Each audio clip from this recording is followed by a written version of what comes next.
بسم الله الرحمن الرحيم. ياسين والقرآن الحكيم إنك لمن المرسلين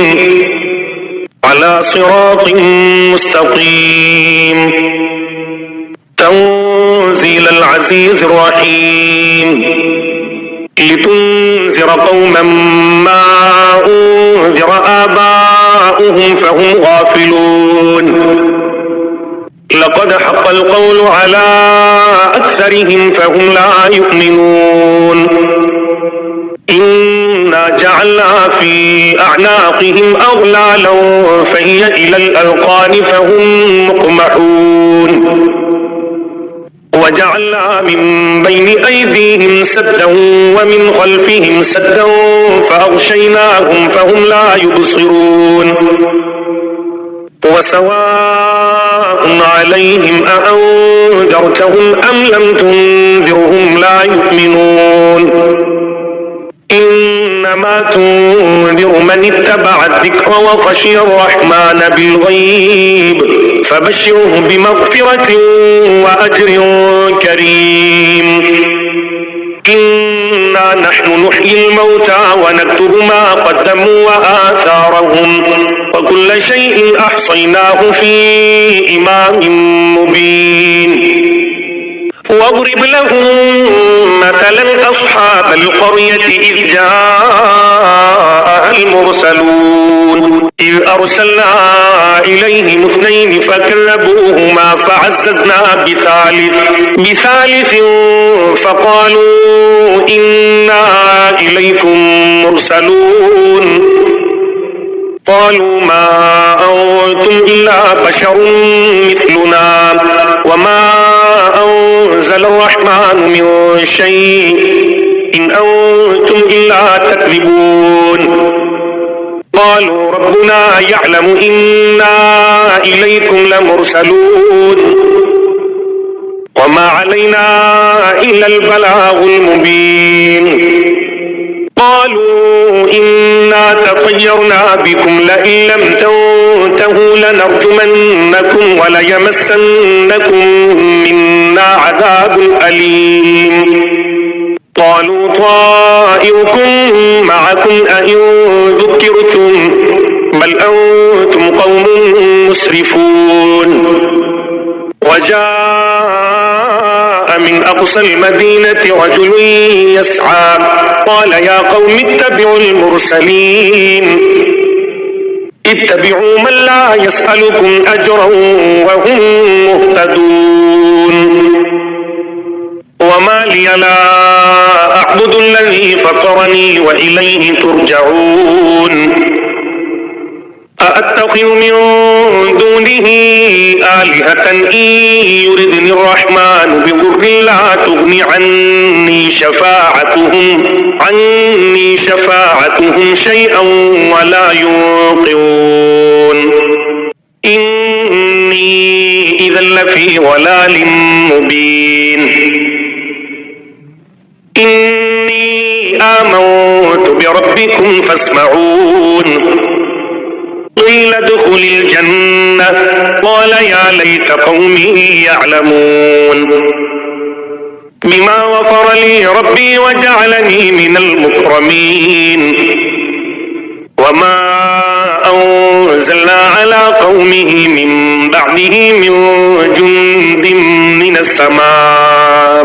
من السماء وما كنا منزلين إن كانت إلا صيحة واحدة فإذا هم خامدون يا حسرة على العباد ما يأتيهم من رسول إلا كانوا به يستهزئون ألم يروا كم أهلكنا قبلهم من القرون أنهم إليهم لا يرجعون وإن كل لما جميع لدينا محضرون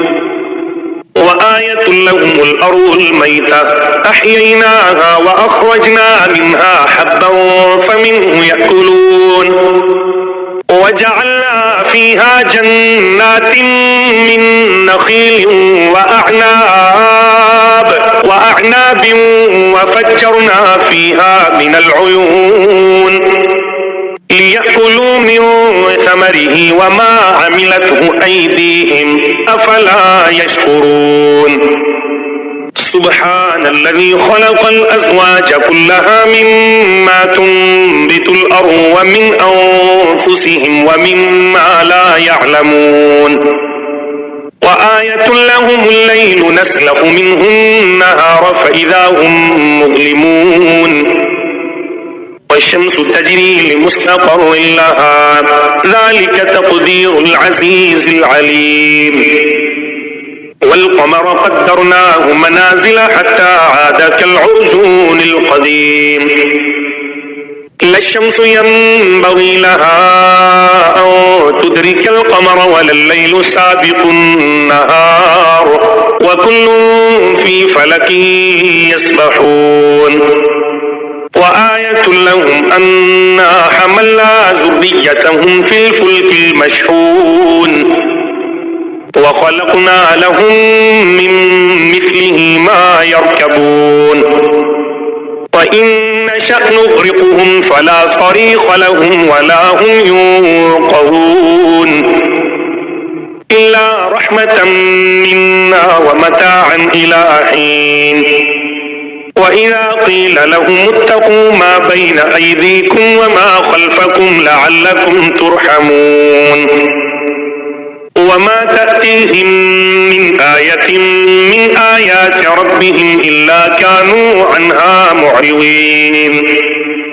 وإذا قيل لهم أنفقوا مما رزقكم الله قال الذين كفروا للذين آمنوا أنطعم من لو يشاء الله أطعمه إن أنتم إلا في ضلال مبين ويقولون متى هذا الوعد إن كنتم صادقين ما ينظرون إلا صيحة واحدة تأخذهم وهم يخصمون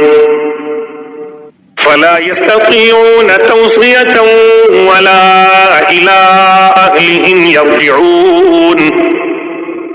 ونفخ في الصور فإذا هم من الأجداث إلى ربهم ينسلون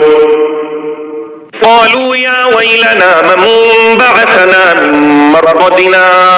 هذا ما وعد الرحمن وصدق المرسلون إن كانت إلا صيحة واحدة فإذا هم جميع لدينا محضرون فاليوم لا تظلم نفس شيئا ولا تجزون إلا ما كنتم تعملون إن أصحاب الجنة اليوم في شغل فاكهون هم وأزواجهم في ظلال على الأرائك متكئون لهم فيها فاكهة ولهم ما يدعون سلام قولا من رب رحيم وامتازوا اليوم أيها المجرمون ألم أعهد إليكم يا بني آدم ألا تعبدوا الشيطان إنه لكم عدو مبين وأن اعبدوني هذا صراط مستقيم ولقد أضل منكم جبلا كثيرا أفلم تكونوا تعقلون هذه جهنم التي كنتم توعدون اصلوها اليوم بما كنتم تكفرون اليوم نختم على أفواههم وتكلمنا أيديهم وتشهد أرجلهم بما كانوا يكسبون ولو نشاء لطمسنا على أعينهم فاستبقوا الصراط فأنى يبصرون ولو نشاء لمسخناهم على مكانتهم فما استطاعوا مضيا ولا يرجعون ومن نعمره ننكسه في الخلق أفلا يعقلون وما علمناه الشعر وما ينبغي له إن هو إلا ذكر وقرآن مبين لينذر من كان حيا ويحق القول على الكافرين أولم يروا أنا خلقنا لهم مما عملت أيدينا أنعاما فهم لها مالكون وذللناها لهم فمنها ركوبهم ومنها يأكلون ولهم فيها منافع ومشارب أفلا يشكرون واتخذوا من دون الله آلهة لعلهم ينصرون لا يستطيعون نصرهم وهم لهم جند محضرون فلا يحزنك قولهم إنا نعلم ما يسرون وما يعلنون أولم ير الإنسان أنا خلقناه من نطفة فإذا هو خصيم مبين وضرب لنا مثلا ونسي خلقه قال من يحيي العظام وهي رميم قل يحييها الذي أنشأها أول مرة وهو بكل خلق عليم الذي جعل لكم من الشجر الأخضر نارا فإذا أنتم منه توقدون أوليس الذي خلق السماوات والأرض بقادر على أن يخلق مثلهم بلى وهو الخلاق العليم إنما أمره إذا أراد شيئا أن يقول له كن فيكون فسبحان الذي بيده ملكوت كل شيء وإليه ترجعون.